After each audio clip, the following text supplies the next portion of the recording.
Kia ora koutou and welcome back to the podcast. Today we have a slightly different episode, I have to say. We're turning the tables a little bit, and instead of me asking the questions, I am one of the ones being interviewed.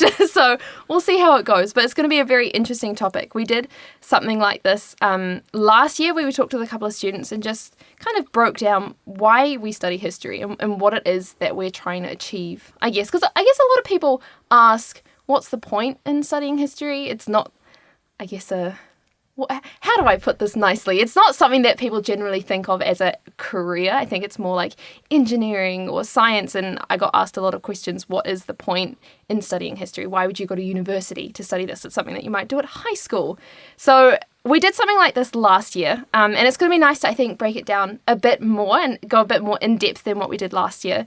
And really go into from a student's perspective, and possibly from a lecturer's perspective as well, having to deal with us students, why study history? Why come to university and go more in depth than what you might do in high school? So we're changing things up. I'm going to be one of the interviewees. Is that the word? Interviewees. And then we've actually also got one of our contributors on Tahu Kōrero, Bryony, who hasn't been on the podcast before. So thank you for joining us. Thanks for having me. Do you want to tell us a little bit about, I guess, what you do and what you're studying? So I'm a third year student and doing Bachelor of Arts, double majoring in History and English. I'm hoping to go into postgrad, so this is a good sort of stepping stone. And yeah, I just really want to promote history as a subject because it's cool. It's fun. Cool. And then we've also got, again, Dr. Malcolm Campbell. Thank you so much for joining us again. Thanks for the opportunity to be here. Well, I guess it's turned a little bit because you... I am going to turn the tables on you. That's absolutely true. So I've been at the University of Auckland for a long time, and I teach Australian history and Irish history and other sorts of things as well. I've been involved in a range of different courses. Which has been awesome to bring to the table. I think we've done a lot of... not local history, I guess, with our podcast. It's been more thematic or European or American. And so it's always nice to talk about New Zealand, talk about Australia, and get to know, I guess, the place that we ourselves live in. And Malcolm's actually been on a number of other podcasts, so definitely go and look those up if you want to hear a bit more from him. But I might hand it over, sadly, hand the reins over and allow Malcolm to start. Thanks, Michaela. Look, I've always wanted to turn the tables and be on the other side, getting to ask the questions rather than answer them. And this time seemed like a really good opportunity to do that. And I'm going to subject both of you to some interrogation about what's involved in history. And so I'm really grateful for the opportunity to talk to you about studying history at Auckland and what that involves and what the contributions of that can be. And I wanted to start off really by asking, from a student perspective, why study history? Okay, me first. So it was something that I wanted to study, like year 11. I was planning my degree. I was like looking up at the Auckland Uni papers religiously. Year 11, had no chance of getting in anytime soon. But I think I've always been fascinated just for the fact that humans have always been interesting. They've never been boring, and things have always happened that have changed how we are and where we stand today. So you decided during high school about year 11 that history was for you? High school wasn't for me, so I was sort of like... pining for the I next got thing. the prospectus out. I was looking through all the available options, and history was something that was always number one on my list. Okay. 3/4 of the way through my year 13, I was like, no, actually, I think this is something that I'd want to study. And so that's when I started looking into it. And then even in saying that, I didn't enroll in history. I was still studying a conjoint between music and German until 2 weeks before semester started in my first year. And I was like, actually, no, this is something that I'm passionate about. And it's something that brings me joy rather than feeling like music I loved. And it was something that I was a tutor outside. I've been teaching for about 4 years by that point, but it wasn't a passion, if that makes sense. It wasn't something that I got up and I was really excited about, and history did that for me, which is kind of what I guess made me finally decide that if this is something that I'm waking up and I'm really wanting to do this. So how and why, where do you see the importance of history in the world around you? And I ask that partly because we're in a momentous year, and as I've said to lots of people, this is a year that future historians like you will write about. 2020, the year of the pandemic and just massive global change. So where does history fit into that? I guess this is a really big question for me. It's something that I've always been asked, and a lot of people, again, coming back to what I said earlier, so many people haven't seen the point in studying history. They're like, what are you actually going to do with this? You either become a teacher or you become a researcher, and becoming a researcher is like 2% of the population gets that kind of job, so you're going to become a teacher. But if anything, it has taught me so much about understanding the world that we live in and understanding how to connect with other people and how to not just connect with other people, but understand what is happening. And I think for one thing, living through this and really paying attention to what's happening. Like, I don't remember, I guess showing my age, I don't remember 9/11. I know that it happened. I was too young though to remember it. And so many other momentous moments that people talk about. They're like, I was here when this happened. Like, the only thing I remember is where I was when I found out Michael Jackson had passed away. And that's not especially, like,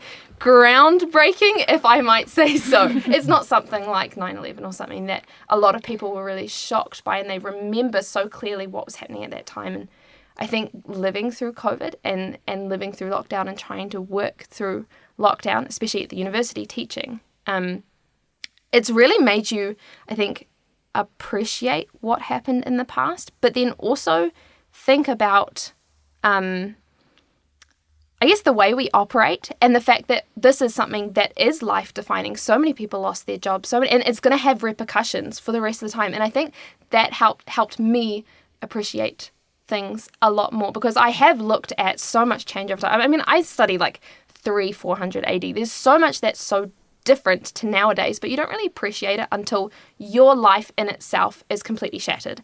And one thing that I think, living through COVID and seeing what's happening at the moment, we were studying the French Revolution while in lockdown, and the whole thing about the French Revolution is that people's lives were just turned upside down, and all of a sudden everything that they knew wasn't really applicable anymore. And I think that's what happens with COVID is so many people were suddenly working from home, or they'd lost their jobs, or they couldn't see people the way that they always had. And I think seeing that helped me understand the past a lot more. One of the things I've been reflecting on is the balance between national approaches to history and a transnational or global approach.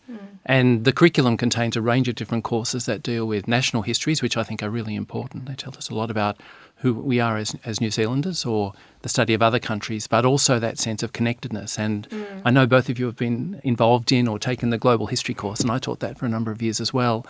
And for me, what's been interesting is to think about the real life experience this year of that sense of global connection. So you can go back to early modern times and see the spread of disease or the spread of commodities around the world, and the way, maybe at a slower pace, those things profoundly transformed countries. And here in the space of 3 months or whatever it is since lockdown, and I was standing right near the radio in the kitchen like everyone else, in the space of months we've seen a sense of global connection that's having profound economic consequences, will have profound political consequences, I'm sure. It's an amazing time from that point of view. And so part of the interesting thing about the curriculum is the sense, for me, that balance between looking at the experience of peoples in one nation, but then this sense of interreliance and connection. Yeah. Which is entirely what global history is about. It's all about the connections and all that. But just bringing it back to that side of things is going through the experience that we're currently going through, and the fact that we do have social media and that we do have this connectedness, I guess, and the fact that we've had an amazing Prime Minister who's handled this so well. Thinking back to like the Black Death, the Black Plague, and like the fact that it is quite a similar thing. A lot of people died, but they didn't have that same connection that we had now. And I know a lot of people have said, I don't know how we would have got through this if we didn't have things like Zoom, and life didn't really stop. It did, but it continued because of the connections that we have. And it's interesting going back and looking at what life was like, I guess, during the Black Plague, and being like, it would have been similar in the sense that it was a pandemic, but so different at the same time. Yeah, I don't know, it was an interesting... Yeah, I totally agree with that. And it's just like, even with, you've got the Spanish flu, it was a case of, it was globalization, but nowhere in the space that we have now. Like, the world, didn't really stop. What else have you studied? So in Auckland Uni, I've done Nazi Germany, which was really, really good. Probably one of my favourite papers from last year. I've done Body and Blood, which was religious conflict. I did Health, Medicine and Society, which was quite ironic, given today. It was Yeah. quite nice to have a bit of a prior knowledge. And then obviously stage 103 global histories, which I recommend everyone takes because it's such a good course. And then sexual histories. Okay, so Bryony, that's a pretty wide range of different topics, some European history, but some other things. And so you found plenty of opportunity to explore different areas Yeah. of the world and of different themes. Yeah, I almost found it, as a naive teenager studying history in high school, I almost found just that history was quite objective, but then taking history at uni, it's like that's the trap I guess you fall into when it's so limited. But here I've been able to explore so many different cultures and histories and so many time periods. It's made choosing postgrad difficult, for sure, because I'm not too sure what I like most. But yeah, it's definitely beneficial to be able to have a wide range. And so you're thinking of going on and doing an honours degree? Yeah, I think so. That's the plan. I'm really liking the course and I love the history department so much that it's like, I just want to spend time in this bubble. It's great. Well, that leads on to a really good question, which is, what's the best thing about studying history? I think the best thing, again, is the fact that you are forced to think subjectively in a way, and there's no solid facts and you're always going to get questioned and argued against. And I think the skills that you pick up with doing undergrad, like with history, is so good. You learn critical thinking. So even if you aren't going to go into a history career, it's, you learn how to write essays and analyse historians, and history's just great. It's fun. That's what we want to hear, Michaela. and Michaela, what about you? I really think there's so many things that I've learnt through the university and through studying history that I don't think I would have picked up elsewhere. And I know everyone talks about transferable skills, and I always cringed when people said that, but it's so true. Like, I'm currently doing a job outside of university where it's all about writing reports, and I've kind of become the report person, if that makes sense, because I do have those writing skills, and there's stuff like that you pick up. I think that the most important thing that I've actually learned is to question myself and my beliefs, and I know it's coming back to that thing, but I was taught in high school, or maybe they didn't even say it, but it's just something that you think that history is objective, and you have to remove yourself from it because it's factual, and it's all dates, and everything is accounted for, and whatever's laid out is what happened. But realizing how much of it is subjective, which means you need to know what your opinion is and what your point of view is and what your worldview is, because that is affecting how you interpret things. And it's not just interpreting the past, but it forms your opinions on the world and the way you interact with other people, and how you approach basically everything in life. And I'd never thought about that before.